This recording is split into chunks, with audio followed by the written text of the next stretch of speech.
재활은 언제부터 시작을 하느냐? 다음 날부터 바로 해도 되는 것 같아요. 하지만 저는 어제 같은 경우에는 퇴원해서 이제 수술 바로 다음 날인 어제 퇴원해서 집에 왔는데 몸에 좀 열감도 있고 아무래도 수술 부위에 통증도 좀 있고 이래서 해보긴 해봤는데 이게 좀 제 컨디션이 아니라 뭔가 좀 제대로 그 재활 운동하는 느낌을 받지 못했어요.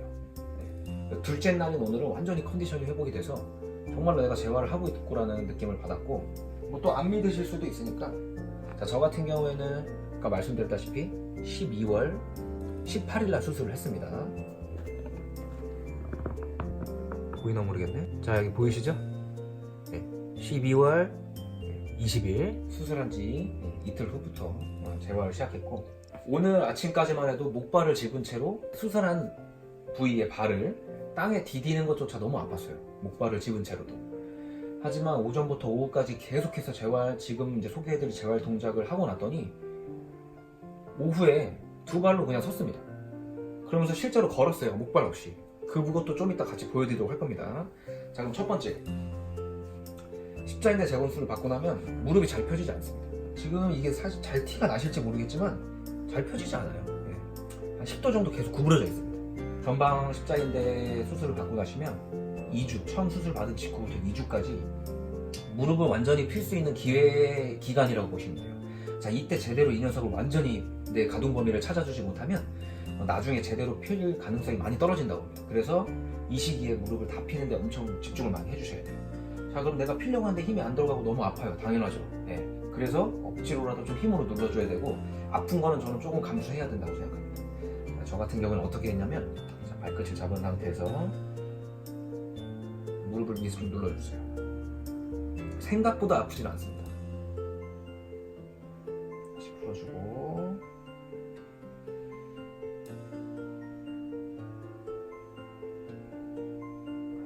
저 같은 경우는 햄스트링도 유연한 편이고 팔이 좀 긴 편이라 내 스스로 발끝을 잡고 이런 동작을 실행하실 수 있겠지만 할 수가 있는 건데 만약에 뭐 팔이 좀 짧으시다던가 뭐 허리가 아파서 앞으로 숙이기 힘들어 혹은 나는 햄스트링이 유연하지 않아 이런 분들은 힘들겠죠. 그런 경우에는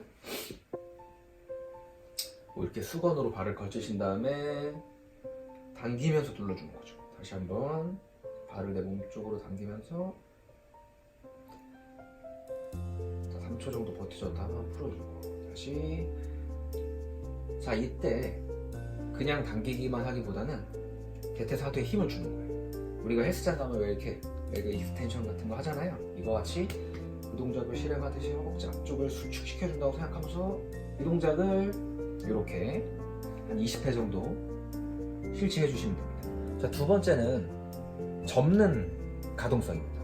2주 동안 최대 목표치는 90도까지 만드는 게 목표치입니다. 그래서 처음부터 완전 90도를 만들려고 하지 말고 2주라는 시간은 생각보다 굉장히 길어요. 그러기보다는 내가 어느 정도 실행할 수 있을 법한 각도를 만든 상태에서 적응을 시켜 나가 주셔야 됩니다. 자, 무릎을 살짝 제가 접어 볼게요. 통증은 있습니다. 이건 확실히.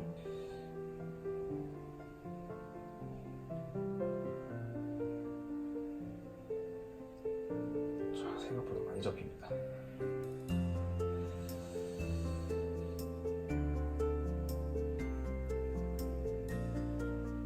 신기하죠? 처음에 안 돼서 손으로 한번 잡아서 끌어줬을 뿐인데 지금 두 번째부터는 어느 정도 올라오고 있습니다. 자, 이게 어떤 느낌이냐면 아무래도 짱짱한 게다가 아킬레스건을 갖다 여기다 걸어놨기 때문에 엄청 강한 고무줄이 제 다리를 당기고 있는 느낌이 납니다. 접는 순간 굉장히 강한 장력이 느껴져요. 그리고 십자인대 재건술 같은 경우에는 이 정강이 위에 뼈, 밑에 무릎 뼈를 구멍을 뚫어서 이 사이에다가 타각건을 연결하는 건데 그렇기 때문에 뼈에 구멍을 뚫었기 때문에 이 수술 부위 주변에 열감이나 붓기가 좀 있어요. 그런 거는 뭐 당연한 현상이기 때문에 뭐 너무 걱정하지 않으셔도 되고 지금 아직 90도까지는 시간이 걸리겠지만 그래도 저는 만족할 만한 각도가 나오고 있습니다. 아프다고 안 하시면 절대 안 됩니다. 할 수 있어요. 이런 식으로 접는 각도를 만들어주는 동작도 마찬가지로 20회 정도씩 해주시면 됩니다. 자, 세 번째는 발목 운동입니다. 수술을 하고 났더니 발목의 가동 범위도 확실히 줄어들더라고요. 그래서 발목의 가동 범위도 조금 다시 되찾아주고, 그리고 아무래도 다리를 쓰지 않다 보니까 발목의 힘을 담당해주는 이런 종아리라던가 아니면 앞쪽에 있는 정강이 옆에 있는 전경골근이라던가 이런 데 기능이 떨어지는 것 같더라고요. 그래서 두 가지를 다 도움을 받기 위해서 발목 운동을 해줄 건데 어렵지 않아요. 그냥 편하게 앉으신 상태에서 발끝을 최대한 밀어줬다가 오른쪽으로 끝까지 당겨주고, 자 이때 당겨주실 때에는 다시 한번 밀어서 당기죠. 당길 때는 그냥 이렇게 아무 생각 없이 발목만 움직이는 게 아니라 무릎 접히는 뒤쪽, 우리가 오금이라고 하죠. 이쪽 부위를 최대한 눌러서 더 무릎도 최대한 펴지게 해주면서 발끝을 당겨주는 거예요. 3초 정도 있다가 다시 풀어주고, 다시 한번 눌러주면서 발끝 최대한 당겨주고. 자, 재활을 하실 때 그리고 내가 이번 단계에 해야 할 동작을 했더니 난 너무 수월해, 바로 다음 단계로 넘어가야지, 너무 급하시면 안 돼요.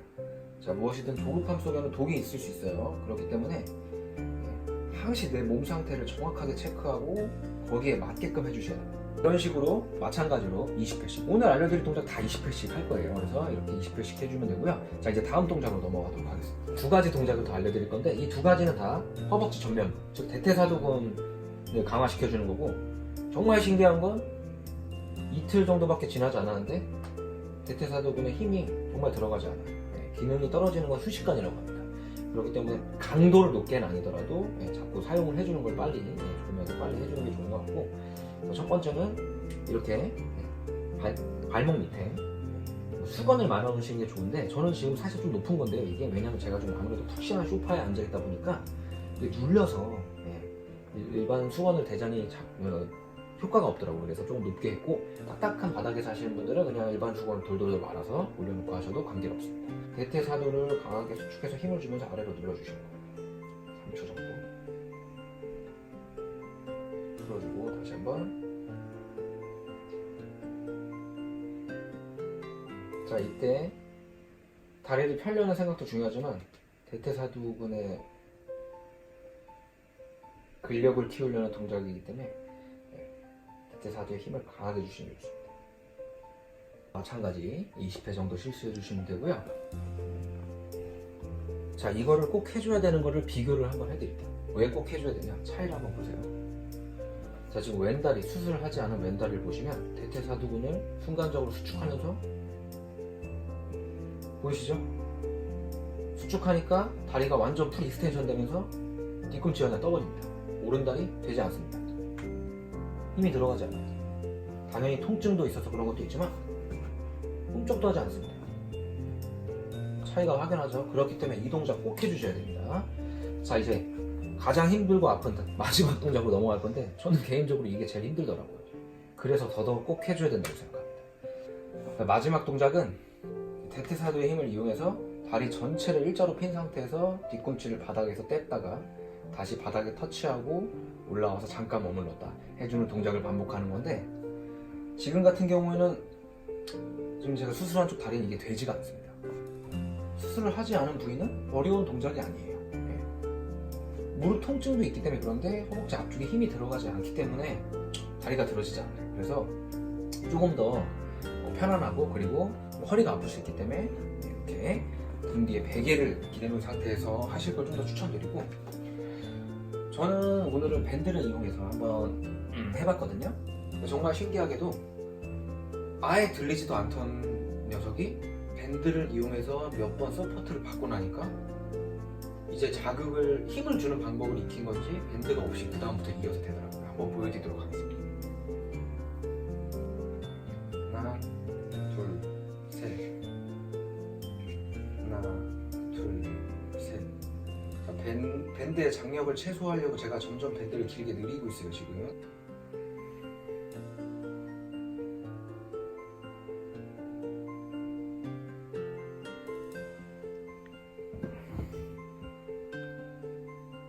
보이시나요? 아까는 꼼짝도 안 했던 게 지금 들리죠? 조금씩. 높이는 아니지만 정말 힘듭니다. 이건 다리가 후들후들하는 거 보이시나요? 그래도 인내해야 됩니다.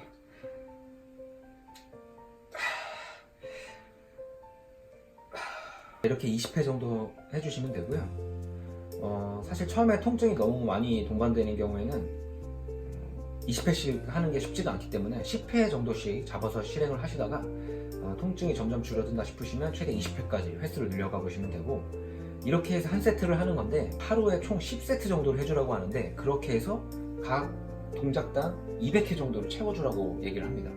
그래서 저 같은 경우는 지금 1시간에서 1시간 반꼴로 최대한 맞춰서 하려고 하고 있고, 10세트 시간도 없고 힘들죠. 그렇기 때문에 뭐 꼭 안 채워도 되니까 어쨌든 최대한 많이 해주려고 해서 재활에 도움이 되게끔 계속해서 실행해 주셔야 됩니다. 태어나고 와서 씻지도 못하고 계속 누워만 있고 재활만 하다 보니까 몰골이 좀 말이 아닌 상태에서 영상을 찍게 되는데, 좀 보기 좀 거북하시더라도 조금 양해를 부탁드리고, 자, 이렇게 했더니 오늘 아침까지만 해도 목발을 짚고도 발도 못 디디던 녀석이 어설프지만 목발 없이 두 발로 걷기까지 됐어요. 제가 그것까지 한번 보여드리도록 하겠습니다.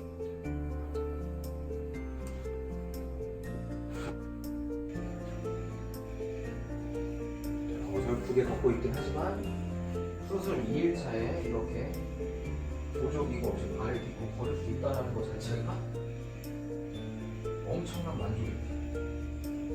실제로 십자인대 수술을 해보신 분들은 알 거예요. 이게 얼마나 힘든 건지. 자, 부득이하게 촬영을 집에서 하다 보니까 조금 주변 환경이 좀 지저분해 보이는데 좀 양해해 주시고, 목발을 잡으셨죠? 수술한 쪽 다리 짚어주셔야 돼요. 같이 나갑니다. 50대 50, 디디고 반대발, 디디고 반대발. 이렇게 해서 수술한 쪽 다리에 근력이 점점 붙게끔 만들어 주셔야 하고, 이렇게 재활 운동을 하고 나시면 수술 부위 주변에 열감도 좀 오르고 조금 피로도가 있어요. 뭐 부으시는 분들도 있는데, 저는 지금 무릎 위쪽은 괜찮은데 아래쪽으로 정강이 쪽 뼈가 좀 부어있는 상태고, 보시면 이게 색깔이 약간 변색되는데 약간의 멍이라고 보시면 될 것 같습니다. 그리고 수술하신 분들은 아시겠지만 피부 감각이 조금 달라지는데 뭐 자연스러운 현상이고요. 자, 어쨌든 이렇게 하시고 나면 아이싱을 꼭 해주셔야 됩니다. 자, 근데 이거를 또 직접적으로 피부에 닿으면 좋지는 않으니까 긴 바지를 입은 상태에서 하시거나, 아니면 이렇게 수건을 깔아서 해주시면 좋겠죠. 냉찜질 시간은 30분 정도 해주시면 되고, 재활 운동 하고 나서 해주니까 냉찜질을 해주는 텀은 1시간 반 정도가 되겠죠. 1시간 반, 2시간 정도. 자, 이렇게 하면 재활 운동이 마무리가 되고요. 자, 꼭 도움이 되셨으면 좋겠고, 저도 여러분들과 함께 열심히 재활하고 노력해서 예전처럼 운동 열심히 하고 좋은 퍼포먼스를 낼 수 있도록 노력하도록 하겠습니다. 앞으로도 꾸준히 재활 영상 계속 올릴 거고요. 주차별로 또 해나갈 것들이 많기 때문에 지속적으로 올릴 거예요. 재활을 전문적으로 하는 곳에도 한번 찾아가 볼 예정이에요. 그래서 그곳에서 받는 운동, 어떤 것들을 저에게 알려주고 있고 어떤 걸 하는지도 영상에 담아보도록 하겠습니다. 시청해주셔서 감사드리고 구독과 좋아요 한 번씩 꼭 부탁드리도록 하겠습니다. 안녕.